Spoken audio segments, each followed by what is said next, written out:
அண்ணா பல்கலைக்கழகத்தில் நடந்த சம்பவமானது தற்சமயம் பூதாகரமாக இருக்கிறது. குறிப்பாக அண்ணா பல்கலைக்கழகத்தில் ஒரு மாணவி பாலியல் துன்பத்துக்கு உள்ளாக்கப்பட்டிருக்கிறார். பாதிக்கப்பட்ட மாணவியிடம் பெண் காவல் அதிகாரிகள் சம்பவம் குறித்து விசாரணை நடத்தி வருகிறார்கள்.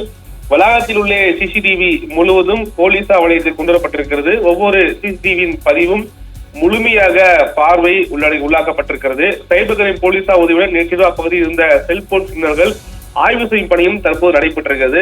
பல்கலைக்கழக வளாகத்தில் காவல் பணியில் இருந்த காவலாளிகளையும் தங்களது விசாரணை வலயத்தில் கொண்டு வந்திருக்கிறார்கள் போலீசார். மேலும் உதவி ஆணையர் தலைமையில் தற்சமயம் அந்த பகுதியில் விசாரணையாக நடைபெற்றது. சிறப்பு போலீசாரும் ஸ்பெஷல் போலீஸும் கிட்ட அதுல 3 பேர் இன்ஸ்பெக்டர் இருக்கிறார்கள். அந்த குழுவினர் ஒருத்தரை கைது செய்திருக்கிறார்கள்.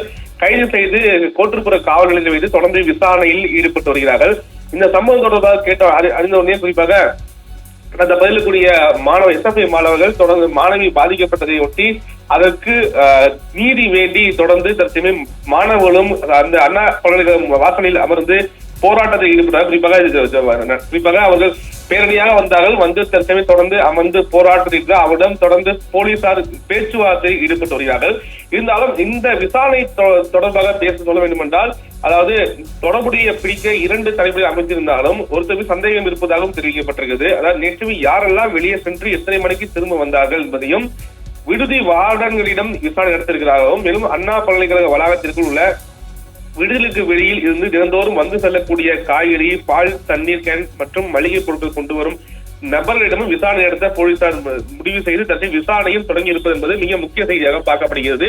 இருந்தாலும் ஒரு புறம் போராட்டத்தில் மாணவர் தொடர்ந்து ஈடுபட்டார்கள். போராட்டத்தை விளக்க அவர்கள் முடிவெடுக்கவில்லை. தொடர்ந்து போராட்டத்தில் ஈடுபடுவதாகவும், அதாவது உரிய குற்றவாளியை கைது செய்தால் போராட்டத்தை விடுப்போம் என மாணவர்களும் அறிவித்து என்பது மிக முக்கிய செய்தியாக பார்க்கப்படுகிறது.